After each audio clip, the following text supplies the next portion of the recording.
एक छोटी सी दुआ आप हजरात को बता रहा हूँ जो बड़ी ही बेहतरीन दुआ है। और हदीस शरीफ के अंदर आता है, हज़रत आयशा रज़ी अल्लाह ताला अन्हा फरमाती हैं कि अल्लाह के नबी सल्लल्लाहु अलैहि वसल्लम भी अपनी दुआओं के अंदर इस दुआ को पढ़ा करते थे। आप तमाम लोग भी जब दुआएं किया करें तो इस दुआ को ज़रूर पढ़ा करें।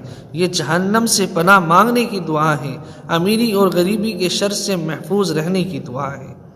अल्लाहुम्मा इन्नी अऊज़ु बिका मिन फितनतिन नारी व अज़ाबिन नारी व मिन शर्रिल गिना वल फ़क्र, कि अल्लाह ताला मैं तुझसे पनाह मांगता हूँ जहन्नम के फितने से, जहन्नम की आग से, अमीरी और गरीबी के शर से। आप तमाम लोग भी इस दुआ को पढ़ा करें। अल्लाह तबारक व तआला मुझे भी, आपको भी और तमाम लोगों को अमल की तौफीक अता फरमाए। इस दुआ